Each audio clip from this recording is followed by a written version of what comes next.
Well, I think what most people don't know about me is I was born in a really lower middle class family, and born in Texas. My dad was in the Air Force, and so I lived in 5 states by the time I was 6 and have very little memory of it. But we settled in Wheeling, West Virginia, where I grew up primarily, and my father was somewhat abusive, and so my mother divorced him.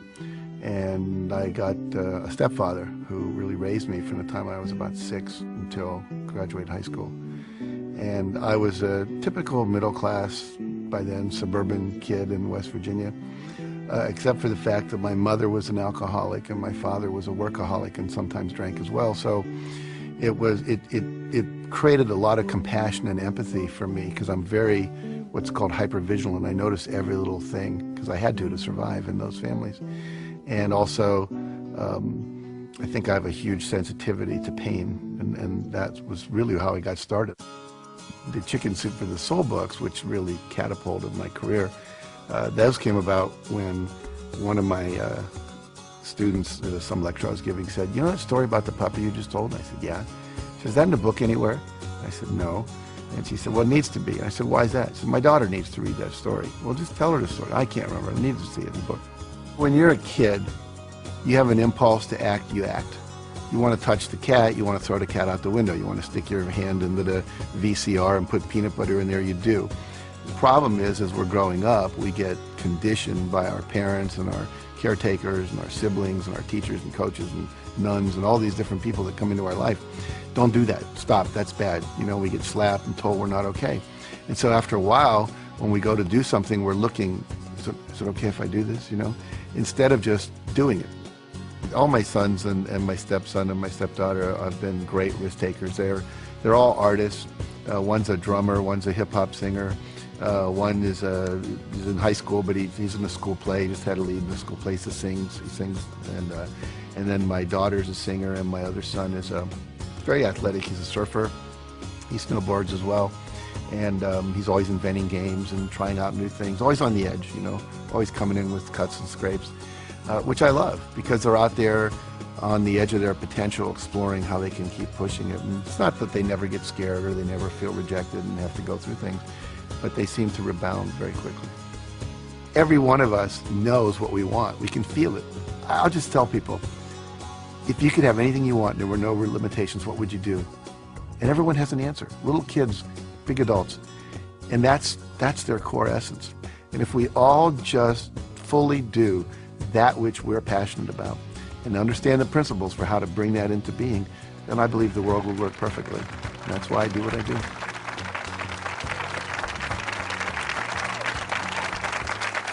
Thank you. Thank you very much. Well, it's a pleasure to be here and to share these ideas with you and really help you take your life to the next level, which is what we all want to do, or we wouldn't come out to these kind of events. I'm going to start by sharing with you a number of very important critical ideas. And the first one is this one. There's a friend of mine, his name is Orrin Hudson, and he was the Alabama State chess champion. And he grew up in the ghettos of Birmingham and became a chess champion. Then he was the #1 Cadillac dealer and became a professional speaker. And I was talking to him, we were having lunch together down in New Orleans, and it was at a professional speakers convention, and we were talking about my new book, The Success Principles. It was about to come out, and he said, "You know, to me, success is like knowing the combination to a lock." He said, if you know the combination to a lock, it doesn't matter if you're male or female, white or black, Hispanic or Asian, you're 55 or you're 16, your IQ is 150 or your IQ is 93. If you know the combination, the lock has to open. And the problem is, most of us are going through life and we don't know the combination. We maybe have 3 of the 4 numbers we need, but we don't have them all. And so the idea is that what I'm about, what I've spent 30 years of my life doing, was researching what is the combination to the lock, interviewing people at the top of their careers, whether they were athletes, politicians, people in business, etc., and saying, what is this combination? What is the system? And if you know a system always produces a predictable result. You know, if you use my Aunt Betty's apple pie recipe, it always comes out really good if you do what it says, because it's a system that's proven. And so I want to share with you the basics of a system that works. No matter what you're starting out at, wherever you are, it will work for you. And you may remember oilman J. Paul Getty. He was at one time the richest guy in the United States. And he said there are 3 secrets to success. It's very simple. He said, you have to get up early, you have to work hard, and he said, find oil. It's that simple, okay? Now, obviously, it's not that simple. If it were, we'd all just go do that. And so I wrote this book called The Success Principles, and in it there are 64 principles of success. 64. Now, that's a lot. A lot of people go, you know, that's like too much to learn. So what I've done for you today, we're going to cover about 8, 9 of those principles, the core essence, the necessary building blocks that if you do them, they'll take you to the next level. Now, the promise I always make people is threefold. If you do this work and you apply it to your life, and the key is apply it, not just listen to it, but put it into practice. Number 1, you can double your income. And number 2, you can double your time off.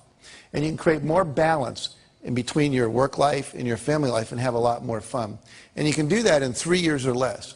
Now, how many people here, if you could double your income and double your time off in 3 years or less, would be interested in learning how to do that? Okay, good response. We're talking to the right crowd. So basically, how do we do that? And I first of all want to tell you that it is possible, because a lot of times people go, well, how do I know I can really trust you? Well, I've done it in my own life, and I've taught hundreds of thousands of people to do this around the world. Just a couple of quick little stories here. We work with a company called RE/MAX of Indiana. It's a real estate company. And we taught them these principles. And in the first year, 65% of the people doubled their income. By the end of the second year, over 85% of the people had doubled their income. And the company had doubled its total revenues. And went on, many people tripled and quadrupled their income in 2 years or less, okay? In my own life, here's one of my students, Scott Schilling. He said, I took your training and I learned these principles, and literally, he said, I made 22% of my 365-day salary in just 2 days after working with you. Now think about that. That's a fifth of his yearly income in 2 years. I mean, 2 days, rather. Look at my own life. I have a Guinness Book of World Records. I had 7 books appearing on the New York Times bestseller list on the same day. Stephen King was the only guy that had 6 before that, and he had done that book, The Green Mile, and it came out in 6 chapters. No one's ever done that since. Here's a check written to me for $1,130,328.35. It's the first check our publisher had ever written for $1 million. He actually put a smiley face in his signature, if you can look real. He was so happy to have to write that kind of check. And that represented 3 months of book royalties for the first Chicken Soup for the Soul books. And that year, Mark and I both made $6 million. My co-author and I split a $12 million royalty on that. Now, I share that with you not to impress you about me, but to impress upon you if little Jack Canfield, who grew up in Wheeling, West Virginia, and who graduated from the half of the class that made the top half possible, can do this, then literally anybody can do it. It's not about brain power. It's about knowing the principles. Gravity always works. If I drop this, it always falls. It's never floated. Never had that happen in my life. And so if you know the principles, you can use them. Like we can make water flow downhill. All the drainage systems in your house take advantage of that. Gravity works. So what are the principles, again, that work for us? Now, Jim Rohn says you can't hire other people to do your push-ups for you. I love that quote. I can't hire, what's your name? I can't hire Robin to go to the gym and work out for me and have my muscles get more toned. I can't hire you to meditate for me and I'm going to get a higher consciousness. I can't hire you to do my planning for me at night so my day is more organized the next day. All the things I'm going to teach you are things that you have to do.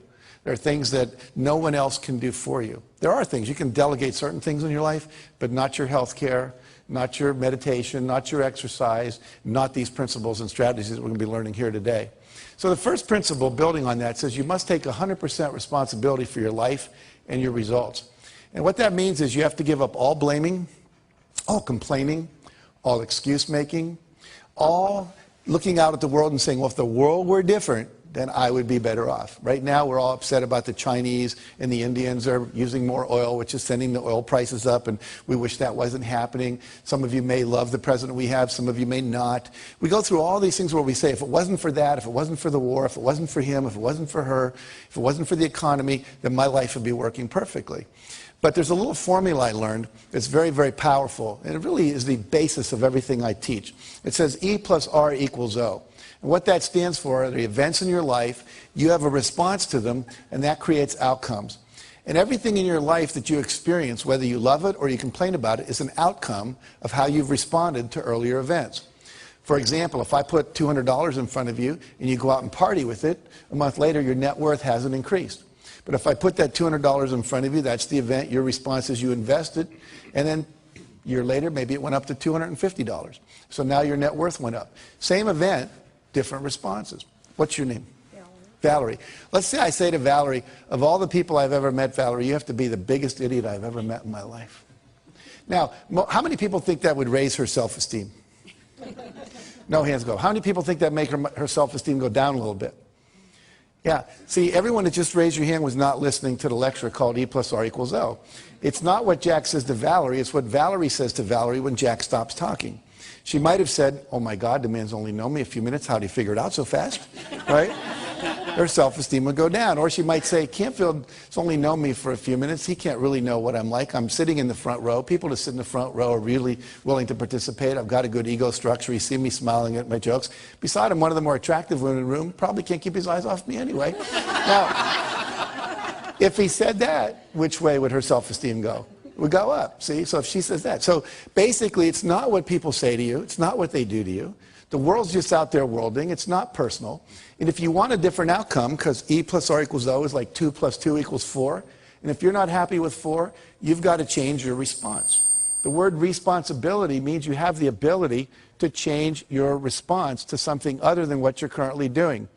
And if you would do that, you would get a different outcome. Does that make sense?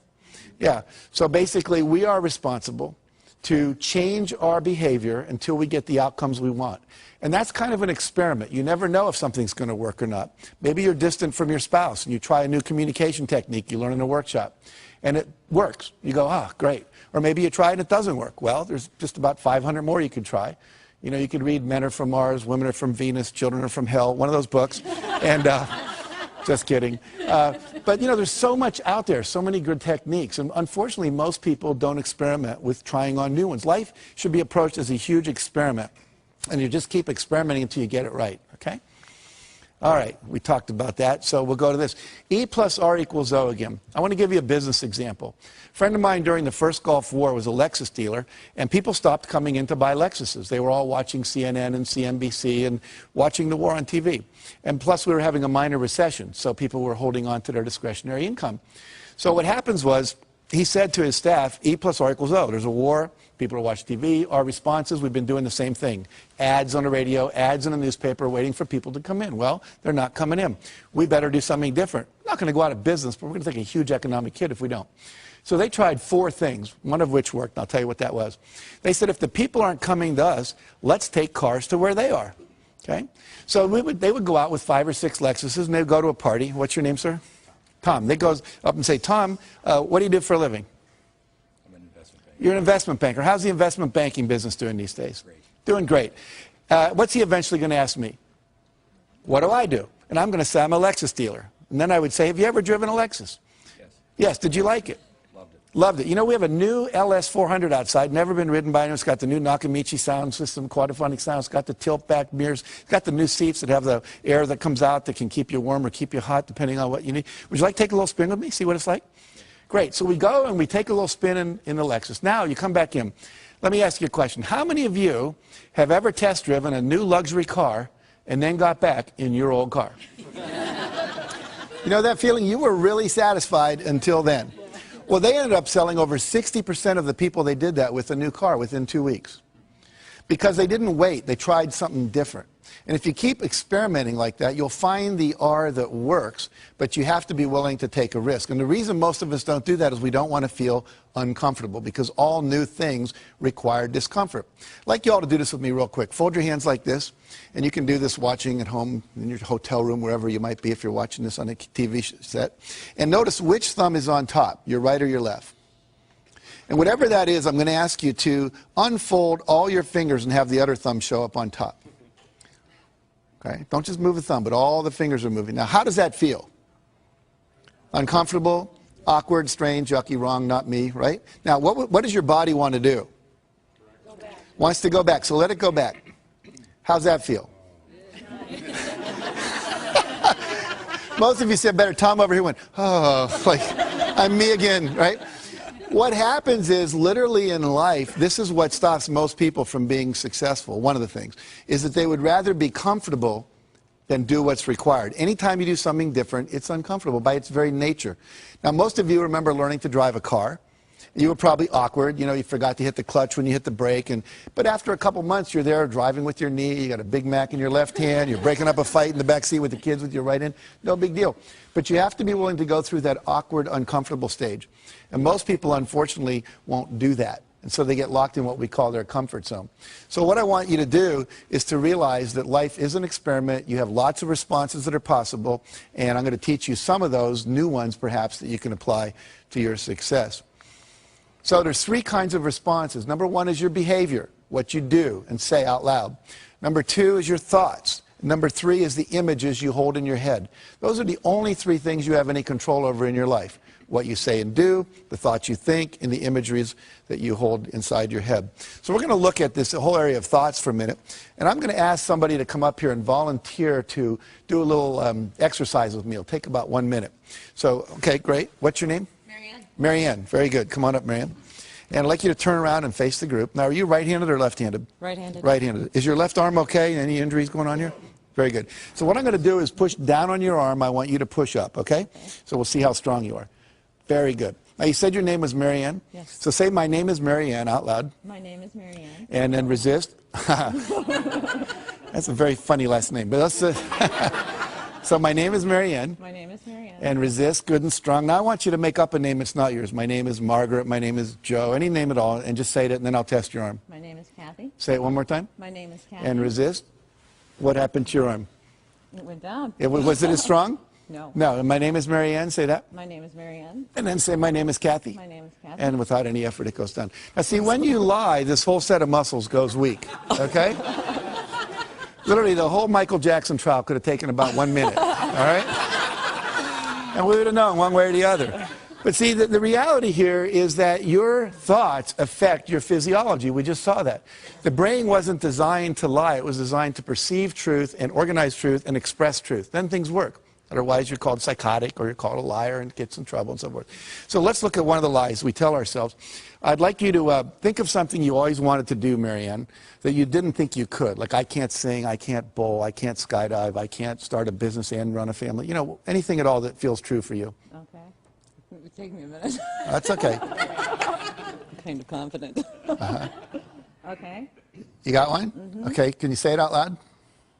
I can't swim in the ocean out too far. I can't swim in the ocean out too far. So say it again. I can't swim in the ocean out too far. And notice what happens to your arm.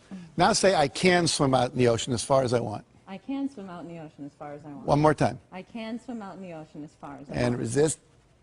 Notice what happens now. You're twice as strong. So what happens is when you say I can't, you actually weaken yourself. You weaken your resolve. You actually change your physiology. You become less resourceful. You're less capable to actually do the thing you're saying I can't. So it becomes a self-fulfilling prophecy. Do two more quick things with me. Close your eyes and remember a failure experience in your life. You're not going to have to share it with anybody, just to yourself. But you set a goal and somehow it didn't work out. And when you can remember such a time, just nod your head. Okay. You got one? Okay, so I want you to visualize what you saw at the moment you knew it wasn't going to work. There's the pink slip, person slamming the door, whatever it is. And when you have that image, just imagine, just nod your head. Okay, and notice what happens to your arm. Now open your eyes. Did you eat any meals today? Yes. Name one thing you ate.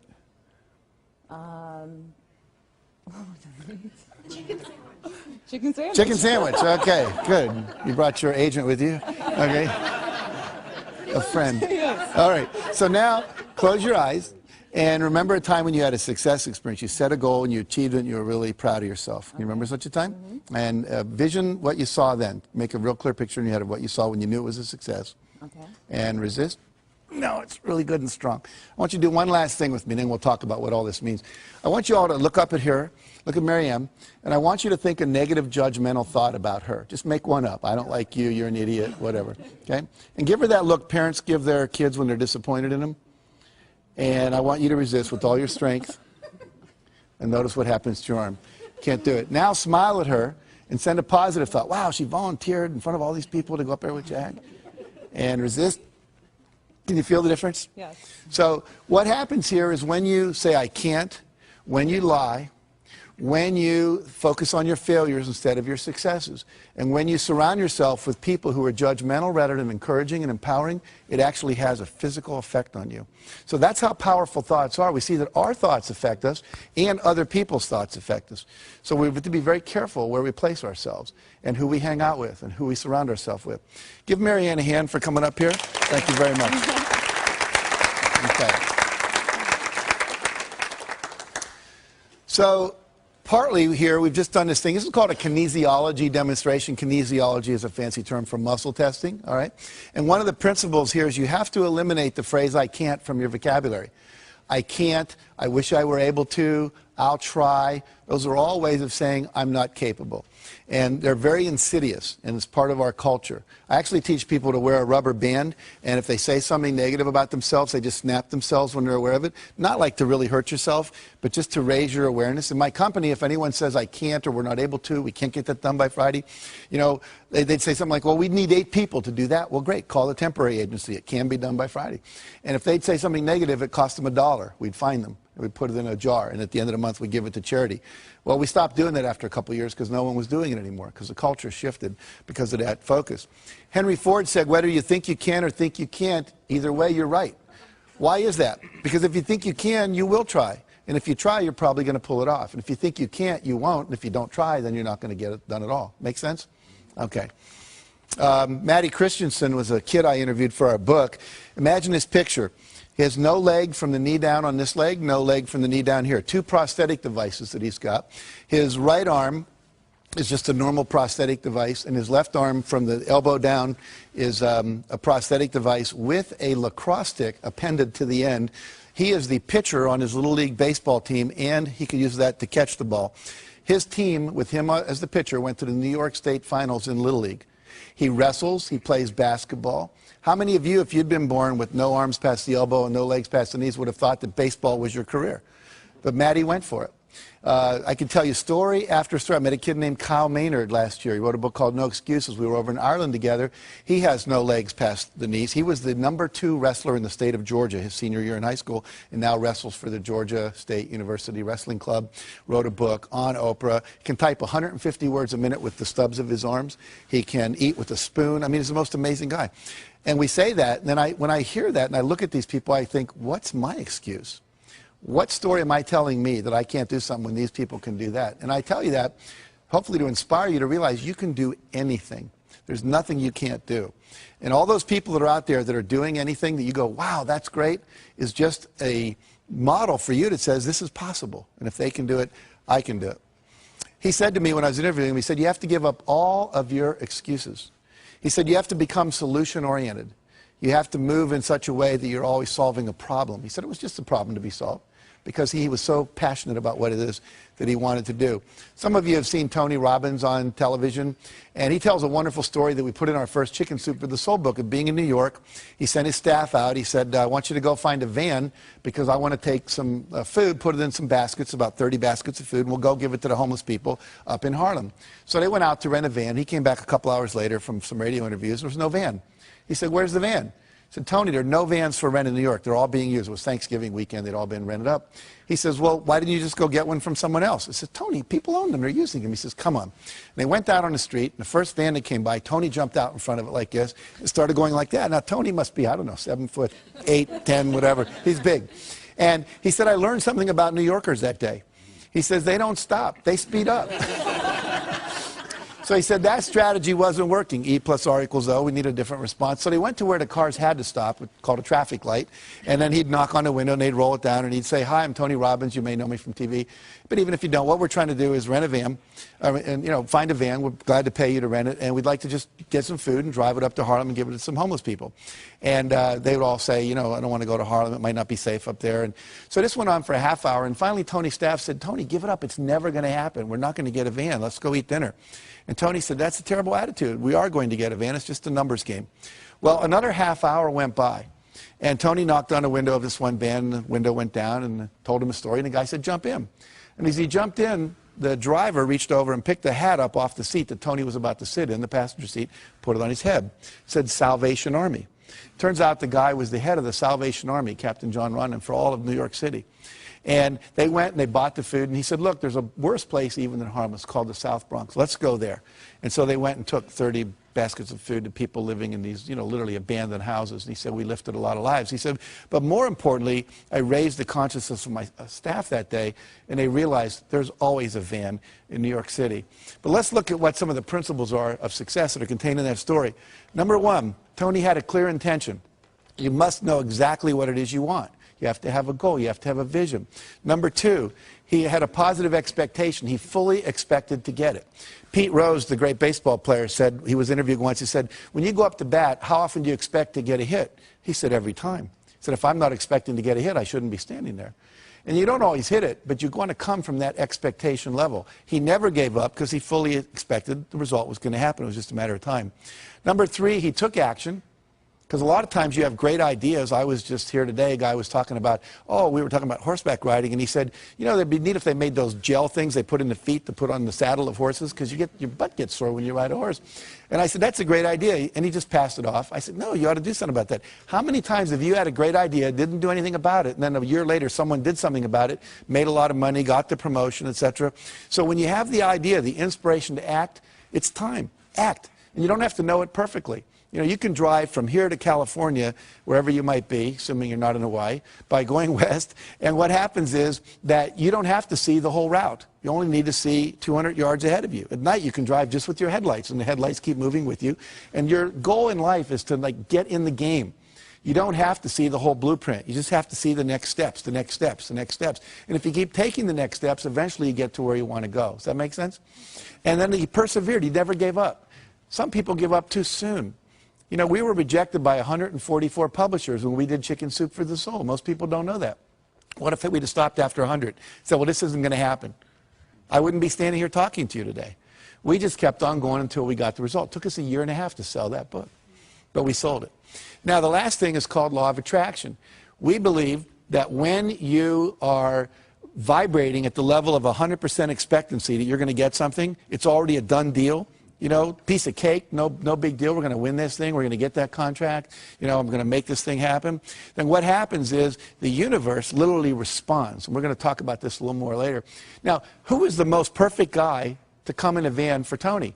Could anyone be more perfect than the head of the Salvation Army who knew all the places in New York and was committed to doing this? Well, they had to wait for an hour because he wasn't there yet. See? So sometimes when you're doing this, you're putting on it the vision of this should happen by this date.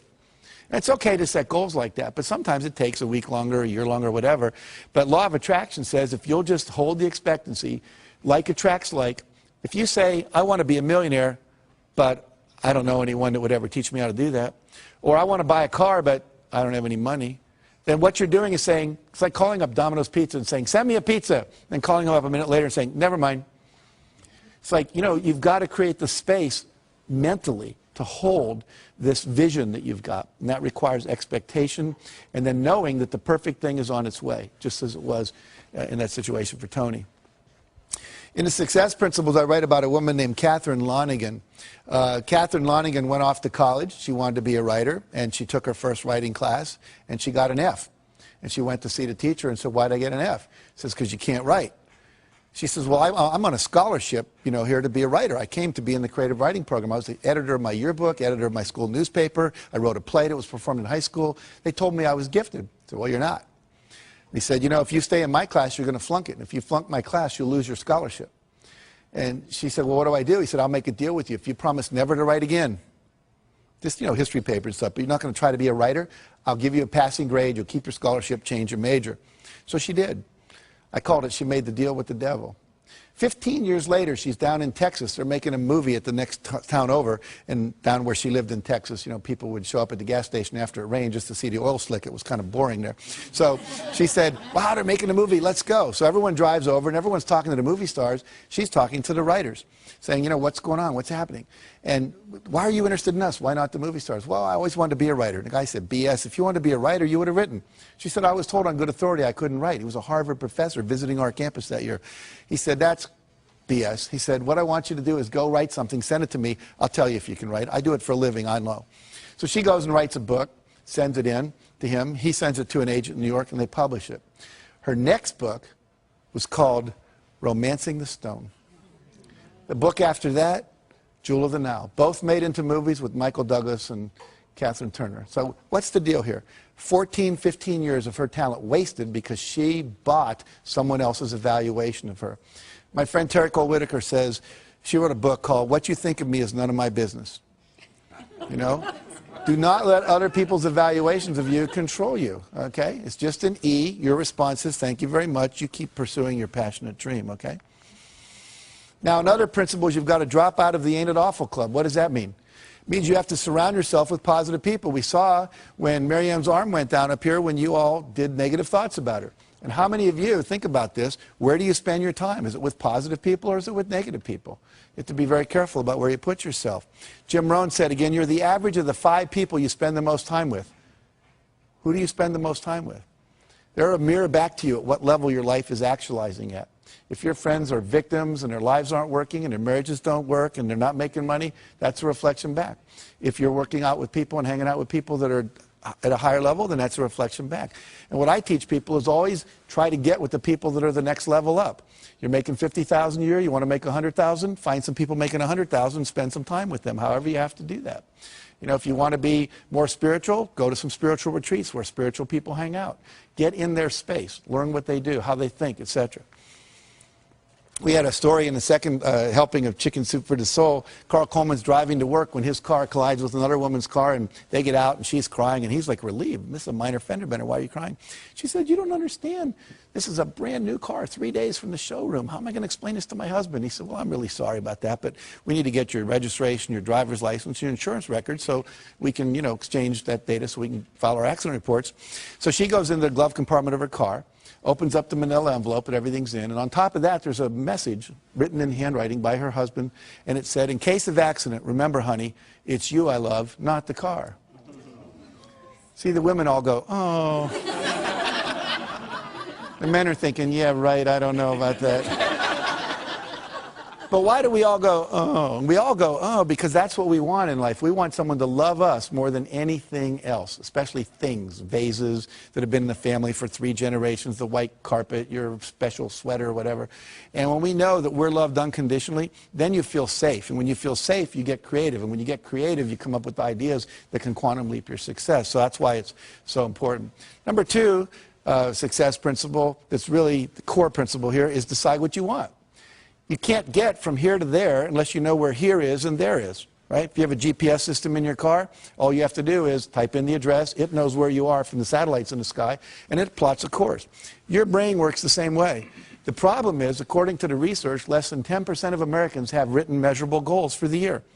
In some cases, I've been in the companies where less than 3% of the people did. Less than 10% of high school students are ever taught how to set a measurable goal. This is a failure in our education system. You know anyone that got divorced because they didn't know the 7 exports of Brazil or the 5 causes of the Civil War? No, but they didn't know the communication skills, they didn't know how to set goals for their relationship. So many things we're not learning in our education that we now need to learn in these kind of courses. General Wesley Clark, who I interviewed, said, it doesn't take any more effort to dream a big dream than it takes to dream a small dream. So if you're going to decide what you want, go for what you want, not what you think is possible. Most people hone down their dream because they can't see how they can do it. And I'm saying to you, dream as big as you want. In fact, big dreams are exciting. Big dreams attract big people.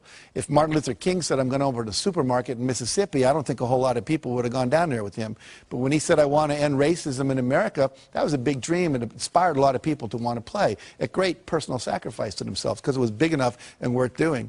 Walt Disney said, if you can dream it, you can do it. Which means that you're never given a dream that comes out of your own desire place that isn't something you have the capacity to fulfill.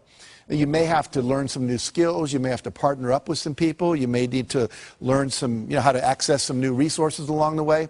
But all of that is possible if you'll simply dream the big dream.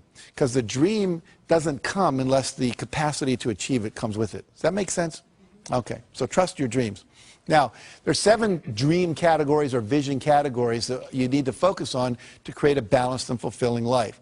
Success means having all of this stuff, and I want to walk you through these. Number 1 is financial. What are your goals for your money? How much money do you want to make? How much net worth do you want to achieve? How much money do you want to have when you retire? If you own a business, you have cash flow goals, you have money in reserve goals, you have profit goals, etc. And so we need to have goals clearly set in that arena. Number 2, business and career. What's my ideal vision for my business or my career or my job? You know, I was a high school teacher, and at a certain point I realized I wanted to teach teachers because I just thought I could impact more people. Then I became a teacher trainer. I trained people how to train teachers. Now I'm teaching, you know, on television around the world. So it kept growing. The goal changed, but it was always like, you know, what is it that I want to be doing with my life in relation to my business and career? Number 3, fun time and recreation goals. One year our fun time goals, my wife and I, was learn salsa dancing. This past 2 years I've been learning to play the piano. My goal is to play Jesu Joy of Man's Desiring as well as Bach could have played it when he wrote it. I'm not there yet, but I'm working on it.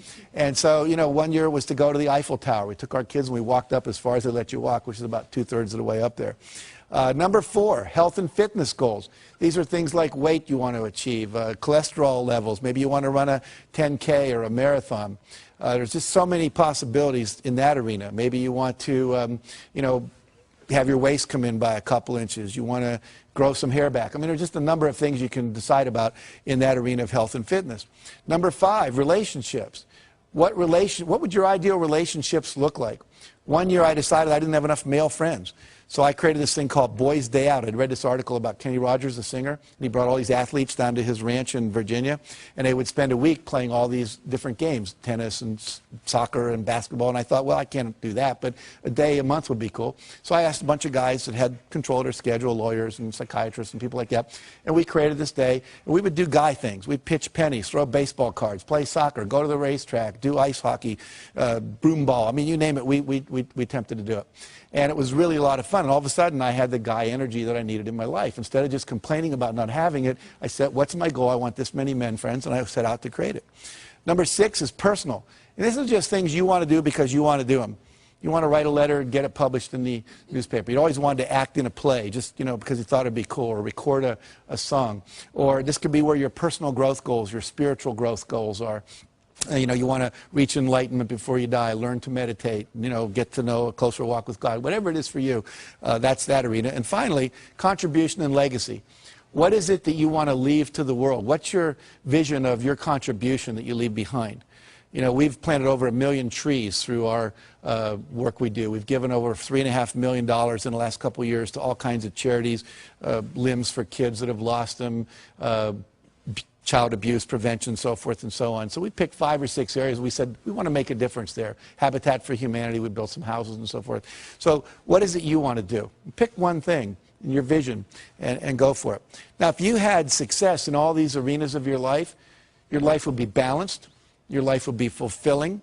And here's the neat thing. Nobody can tell you what you should want in any of those areas. It's what you want, not what your mother, your wife, your pastor or anyone else says you ought to have, but what do you really want to achieve in your vision? And I usually ask people to look 5, 6 years out about that. You can look farther if you want. And then to write down, you know, all the details, like you're putting in a purchase order to God, okay? All right.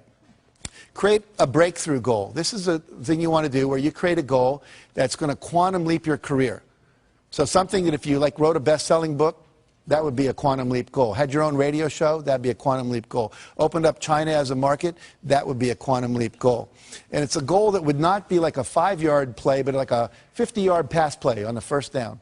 And so what you're going to do is set that goal. And here's some examples of past clients of mine. Create a $10 million revenue stream through internet sales. Create my own 30-minute talk show. Get our products sold on QVC. Secure a $10 million line of credit for their company. Teach a weekly holistic health class for the public. And become a wellness coach for a major corporation instead of continuing being a doctor on call all day. And what you do is with your breakthrough goal, once you've decided what that is, you do something we call the rule of 5. Write your goal on your business card and carry it like I carry mine in my wallet at all times. And then once you've done that, every day you're going to do, this for this year, it says, I'm joyfully celebrating 15,000 people having completed the Canfield Success Principles coaching programs. What that allows me to do is have you all get value without me having to leave my house, see? And that's a breakthrough for me, so I could travel less, be home more, etc. And with the breakthrough goal, we say the rule of 5. That means every day you do 5 specific concrete actions to move that goal forward. You're not going to do that in all 7 arenas of your life. It's just too time consuming. But if I wanted to be a best-selling author, then maybe I write for so many minutes, I do some interviews each day. When we brought out Chicken Soup for the Soul, we sent out 5 free books every day to people that could promote that book. One day we couldn't think of anyone to send it to. We sent it to the O.J. Simpson jury, and we gave them each a book. And about 5 days later, they're all walking into court carrying Chicken Soup for the Soul. And the cameras were all going, made national news.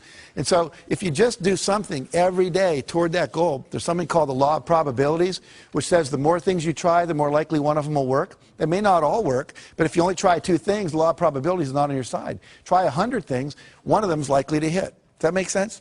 Okay, good.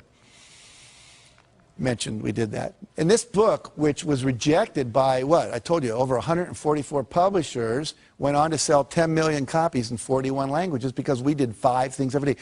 We did not hit a bestseller list until 14 months after the book came out. 14 months. And most people would never sustain it that long. And it's kind of like the universe tests us, I think. How committed are you? How badly do you really want this? And if you go for it and do the rule of 5. Bill Bradley was a great basketball player, played for the Knicks, was All-American at Princeton. In high school, he was an All-American. Every day, he'd find 5 spots on the basketball court, and he would have to shoot 15 in a row before he would go in. And sometimes he'd be out there 2 hours after everyone else had showered and gone home. He did that all through college, all through his professional career. What happens? He goes on, becomes NBA Hall of Famer, later senator from New Jersey, because he was willing to prepare. You have to be willing to do the work as well as dream the dream. The third thing says unleash the power of goal setting. So now we got this vision, things we want, but we have to get and turn them into objectives. And they have to become measurable in time and space. And the key words here are how much by when. I want a big house. Well, what's big? For some people, it's 4,000 square feet. For Bill Gates, it's 35,000 square feet. It's a real different definition of what big is. And by when do you want it? Well, I would like it by June 3rd, or 2007, or I want it by January 5th, 2010. Be very specific. Now, we said it may not show up exactly then, but the more specific you are, your brain will figure out what has to happen to get it to happen in that time frame. So here a person says, I'd like to increase my income. They're better off if they say, I will earn $200,000 by 5 p.m. December 31st. I'd like to spend more time with my husband. Well, I will take 3 long weekend vacations and 1 2-week vacation with my husband by November 30th at 5 p.m. Much more specific. Now the brain knows what to do, okay? I'd like to spend more time with my wife. I'll take ballroom dancing lessons with my wife for 12 weeks from September 21st to December 21st. As soon as we get specific, there's a part of your brain that starts calculating what to do. If you call a travel agent and say, want to go on a trip, what's the first thing they ask you? Where do you want to go and when do you want to go there? And until you tell them that, you're stuck. And your brain works the exact same way, that little GPS system. I'm going to lose weight and get fit. Needs to be, I'll weigh 190 pounds or 140 pounds by a certain date. Make sense? Again, less than 10% of Americans do this. And guess what? 10% of Americans own 90% of America. And guess what? They're the same people because they're clear about what they wanted, clear intention. All right. Next area is images. We now know that your body cannot tell the difference between a real event and an imagined event. Okay? If I were to have you close your eyes and imagine you were standing in the middle of a very small terrace on top of the tallest skyscraper in the world, you'd start to have queasy stomach and your hands would sweat because your body would really think it was there, even though you were safe in this room. Now, we can use that principle to our advantage to create success by using this power of visualization. And here's an example. One basketball team at Ohio State University, they took and they said, we want 1/3 of you, they all had equal foul shooting records, to not touch a basketball for 30 days. The other third, we want you to go out and practice basketball every day for a minimum of a half hour, preferably an hour, shooting foul shots for 30 days. And the third group, they said, we just want you to close your eyes and visualize shooting foul shots. Don't touch a basketball for 30 days. And guess what? First group, as you'd imagine, showed no improvement. Second group, practicing for 30 days, they get 24% improvement. And the third group that only did it in their mind got 23% improvement when they brought them back to the court and had them practice. So what happens here? I wish there would have been a fourth group, right? Practice and visualize. We'd have probably got up in the 30 or 40% improvement level. But what this tells us is simply by visualizing your goal is already completed, by seeing it nothing but net every time, the body starts to respond and adjust itself to create the result. So one of the great success techniques is people that are super successful are often called visionaries, and the reason is they close their eyes and they see the future. You create your future by envisioning it, okay? And I recommend you do that every day at least twice, once in the morning when you get up and once before you go to bed. They did a study at NASA where they took astronauts and they had them wear concave lens goggles, which meant you see the world upside down. Imagine trying to negotiate relationship with me and I'm hanging from the ceiling and my right's my left. It'd be pretty complicated. These goggles had no peripheral vision and they had to wear them 24 hours a day for 30 days. What they were expecting was to see if they'd get nauseous, become hostile, lose sleep, to see how they'd handle disorientation in outer space. What they hadn't predicted was that about 25 to 30 days into it, every one of the astronauts, their brain flipped the image right side up again. They're still getting upside down input, but they created new neural pathways. And they came out of this, the psychologists came up with something they call a 30-day principle. And what the 30-day principle says is that if you want to change a behavior, change a habit, anything at all, you must, in fact, do it for 30 days. Uninterrupted, because they tried a subsequent experiment where they had half the astronauts take their goggles off on day 15, keep them off for one day, put them back on again. Took another 25 to 30 days before they flipped them right side up again. So we know that it's current, contiguous, everyday repetition. This is why most New Year's resolutions don't work. It's why most corporate change programs don't work. It's why most of our school programs don't work. There's not that 30-day uninterrupted. This is why basic training in the Marine Corps does work. Because they got you down there for 6 weeks, and they're not letting you out of their sights, and you're in a context that's held tight for that 6-week period. So if you want to visualize, your goal is already achieved, minimum of 30 days. That make sense? Okay, good. Let's see here. I'm going to skip over that real quick and get to this. Now, the reason this works, where your vision becomes real when you visualize what it is you want, is there's two things that go on in your brain. You have a vision of what you want, you have the current reality, they don't match. Okay? And what we want to do is purposely create that. It's what advertisers do. Imagine yourself in the new car. It's like the guy getting out of the Lexus we talked about earlier, getting in his old car.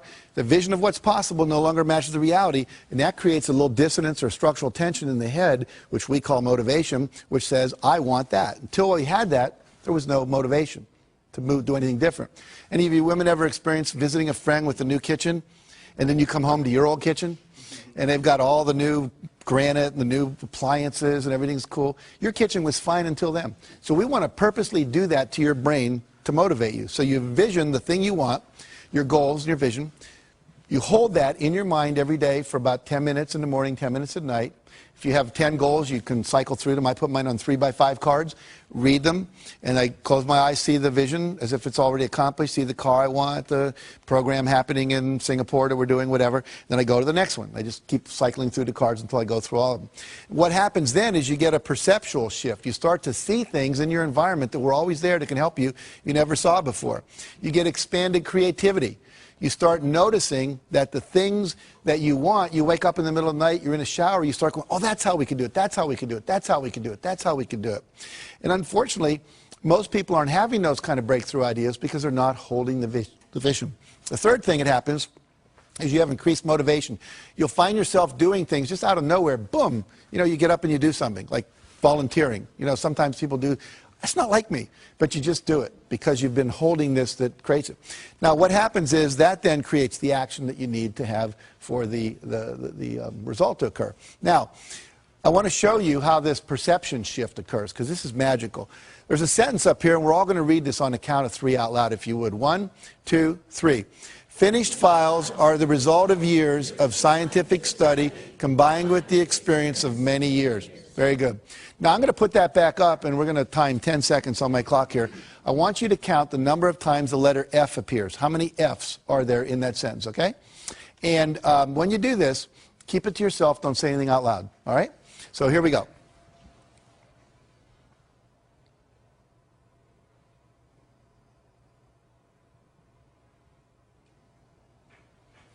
Okay.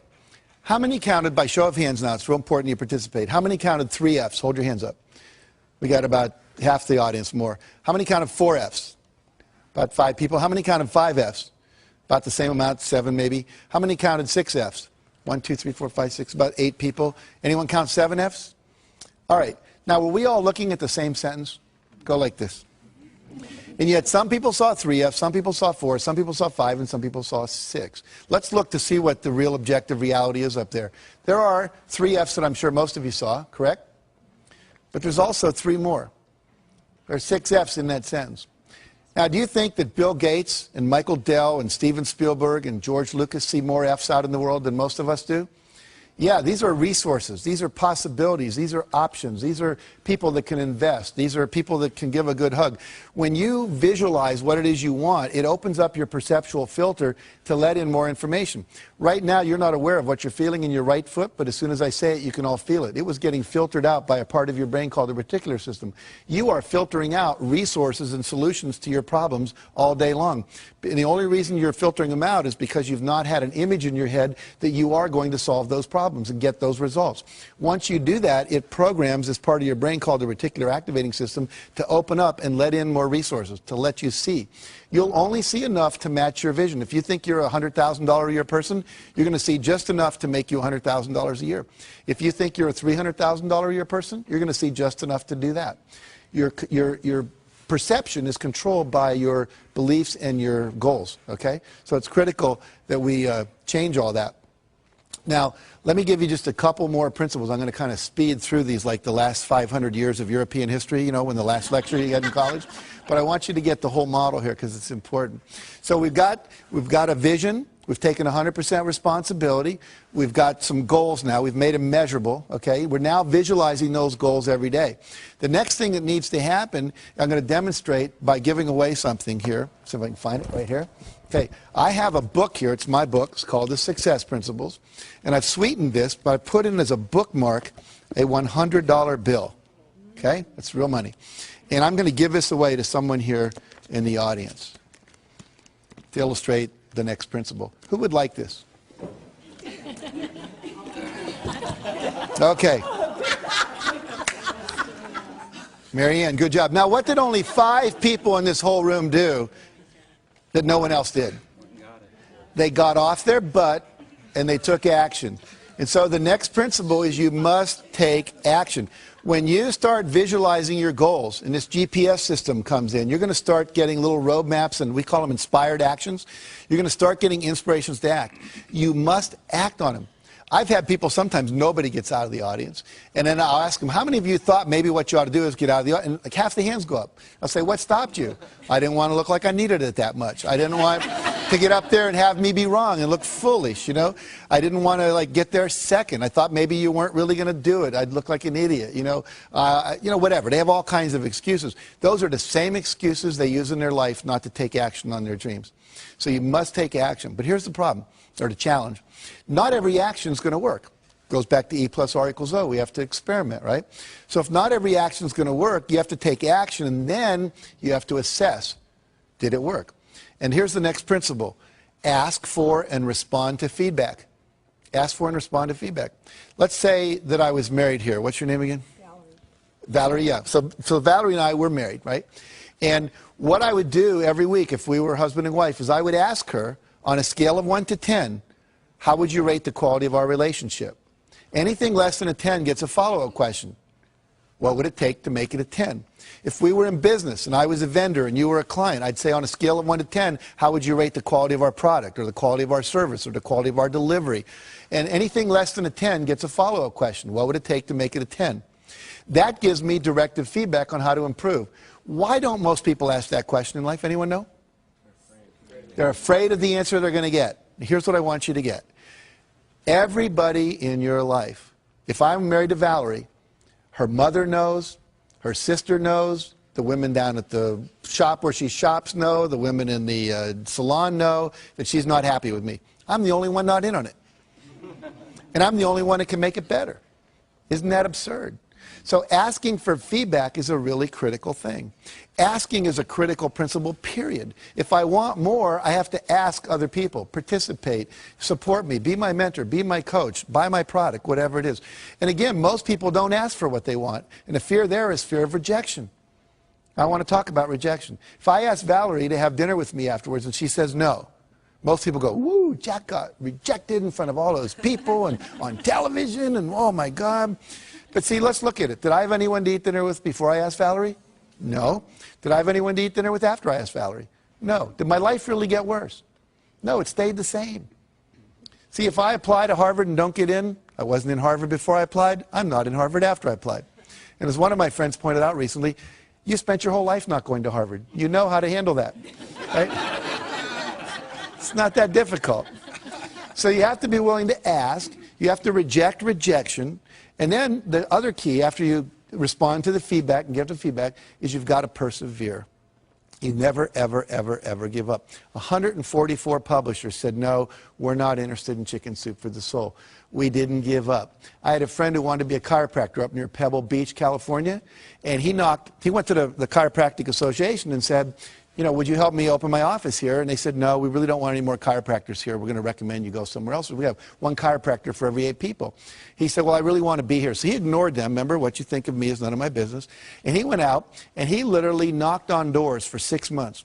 Knocked on 12,500 doors, talked to 6,500 people, and asked 4 questions. You know, should I name my office this or this? Should I put it over on this side of town or that side of town? If I wanted people to come in before or after work, if they had a 9-to-5 job, would I be better open 7 to 9 or 5 to 7? And finally, he said, what newspaper should I advertise in? And lastly, he said, if I do an open house, would you like an invitation? 6 months later, he opened his office. His first month in practice, young kid, still in his 20s, out of chiropractic school, made $72,500 net profit. He netted over $1 million that year. Now, what did he do different than most people? He went out and he engaged people. He asked them, would you like to come? Would you get involved with me? I was giving this talk, and a guy came up to me and said, you know, I've been coming to this church where I was talking to, he said, for 15 years.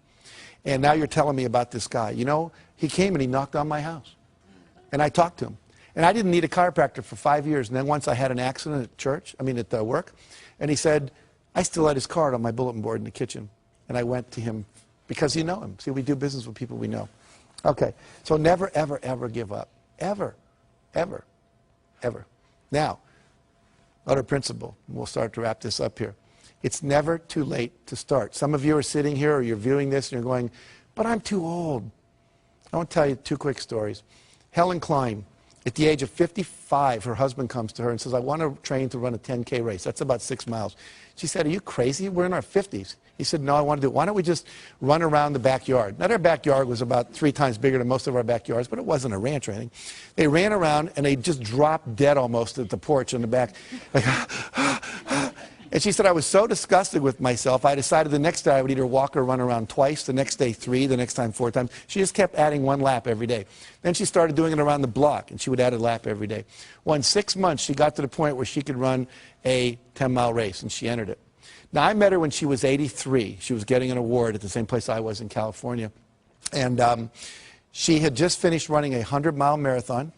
She's run several 24-mile marathons, 5 75-mile ultramarathons, including one all the way around Lake Tahoe. She started when she was 55. Cliff Young shows up, Australian, 61, sheep herder, to a race that goes from Sydney to Melbourne. It's about 800 kilometers. He's not wearing Nikes. He doesn't have on Pumas. He's not wearing the latest running gear. All these world-class athletes are there. He's wearing Oshkosh overalls over a T-shirt with a baseball cap, work boots, and galoshes.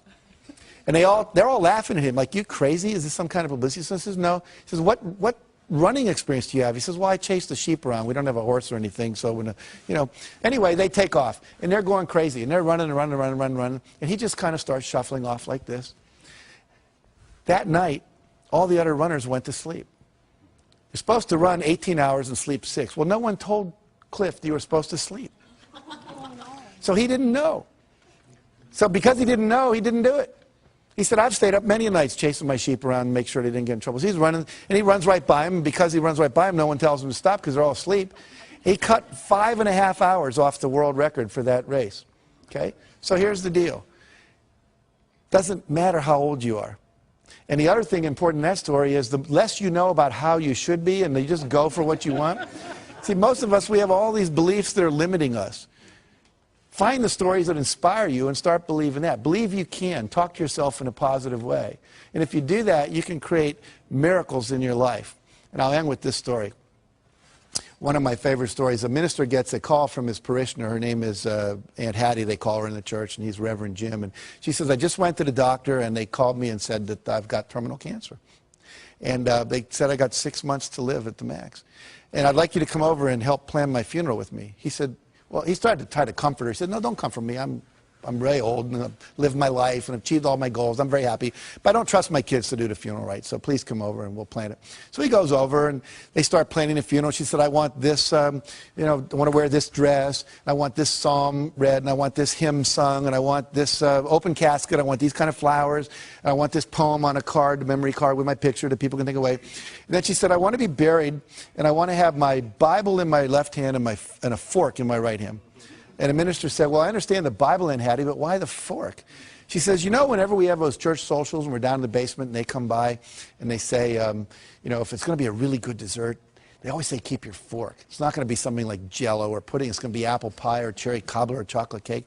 And whenever they say, keep your fork, I know the best is still yet to come. So when people come by my coffin and they look in and they go, Reverend Jim, why the fork? I understand the Bible. She was very religious, but why the fork? You just look them right in the eye and say, Aunt Hattie knew the best was still yet to come. And so for all of you, if you'll put these principles into action and not think about them, but actually do them, and if you really want to go deeper, get the book or go to one of my seminars or whatever, you can go to my website and download things. It's just jackcanfield.com and take the forms there and use them. I promise you, for you, the best is still indeed yet to come. Thank you very much.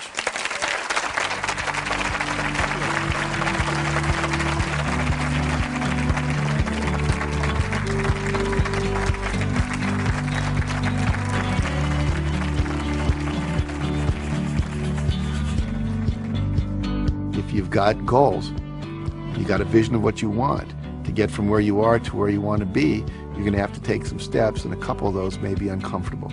And so what? You can either sit there and justify where you are and rationalize, and I love the word rationalize, they're rational lies to justify your current reality, or you can do what's necessary to create what you want. And the people that create what they want tend to be happier, tend to be more fulfilled. Which do you want? I pick happy.